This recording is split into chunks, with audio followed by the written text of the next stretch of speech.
Tonight, a follow-up to a News Channel 3 I-Team investigation. Last week, we told you that Mavcon Construction, the development company responsible for several projects in downtown Kalamazoo, is being fined by the state. And the Occupational Safety and Health Administration says Mavcon did not properly remediate or document toxic and known cancer-causing substances inside the Metro Center. And tonight, we're learning Mavcon subpoenaed the contractors from our story. And News Channel 3's Jared Works met with those contractors to discuss this ongoing battle, and tonight he tells us why they are willing to risk everything to keep fighting. The first two allegations claim Schwartz HVAC and Midwest Roofing did incomplete and poor work. How far from completion of your job were you when your contract was terminated? In the Metropolitan Center, it was done, and it was approved by the building inspector. The subway was a separate contract. I'm going to say about 95 to 98% done. Marla Schwartz says the work done by her family business was never questioned until they brought up health concerns. Your contract was not terminated until after you contacted us, and we started contacting Mavcon.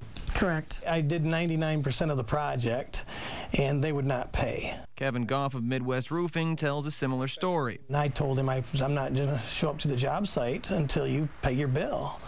And they said, well, that's fine, you're fired. We have big, strong attorneys. We'll draw this thing out, and so we'll bankrupt you before you can even get the balance of your money. Mavcon's suit says both contractors hatched a scheme to defame the Metropolitan Center and Mavcon, which damaged business relationships and incited fear.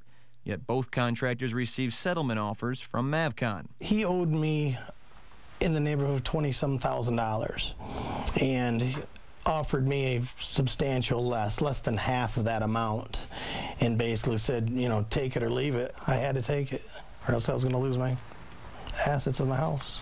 Mavcon's suit says the false statements include Mavcon was cutting corners on construction, improperly withheld payment to subcontractors, the Metro Center contains dangerous levels of mold, has lead paint issues, and that the building had problems with MIOSHA. But as we showed you last week, MIOSHA has issued a violation to Mavcon for issues with lead paint. They did recently offer you a settlement, though. Yes. It was basically for about 10% of what they owe us. Mike Schwartz says the offer demanded a retraction of all allegations his family made to state agencies. Why not just cut your losses? Why not just say, okay? Because I still got my vendors to pay and my employees to pay, and we don't know what our future health problems may be. We also contacted Mavcon about this story again. An attorney for the company tells us they won't comment on pending litigation. If you've got a story you'd like us to investigate yourself, let us know. Send an email to iteam@wwmt.com.